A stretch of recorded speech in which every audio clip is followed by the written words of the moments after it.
विधि निषेधमय कली मलहरणी कर्म कथा रविनंदनी भरणी हरिहर कथा विराजित बेनी सुनत सकल मुद मंगल देनी। अर्थात विधि और निषेध, यह करो और यह न करो रूपी कर्मों की कथा कलयुग के पापों को हरने वाली सूर्य तनया यमुना जी है और भगवान विष्णु और शंकर जी की कथाएं त्रिवेणी रूप से सुशोभित है, जो सुनते ही सब आनंद और कल्याण की देने वाली है।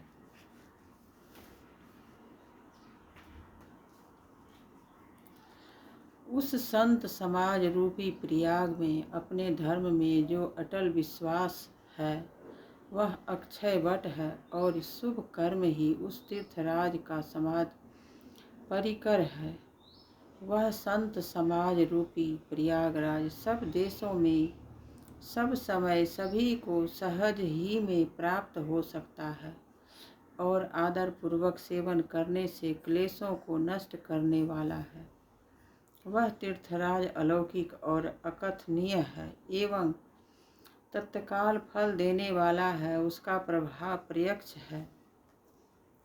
जो मनुष्य इस संत समाज रूपी तीर्थराज कर्म का प्रभाव प्रसन्न मन से सुनते और समझते हैं और फिर अत्यंत प्रेम पूर्वक इसमें गोते लगाते हैं, वे इस शरीर के रहते ही धर्म अर्थ काम मोक्ष चारों फल पा जाते हैं।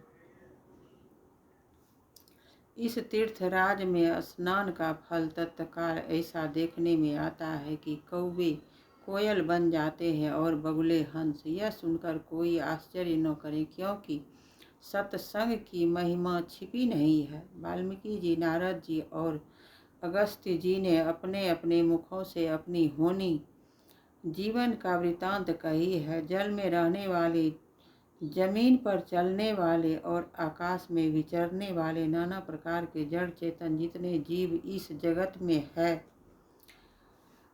उनमें से जिसने जिस समय जहाँ कहीं भी जिस किसी यत्न से बुद्धि, कीर्ति, सद्गति, विभूति, ऐश्वर्य और भलाई पाई है, सो सब सत्संग का ही प्रभाव समझना चाहिए। वेदों में और लोक में इनकी प्राप्ति दूसरा कोई उपाय नहीं है। सत्संग के बिना विवेक नहीं होता और श्री राम जी की कृपा के बिना वह सत्संग सहज में मिलता नहीं। सत्संगति आनंद और कल्याण की जड़ ही सत्संग की सिद्धि प्राप्ति ही फल है और साधन तो फूल है।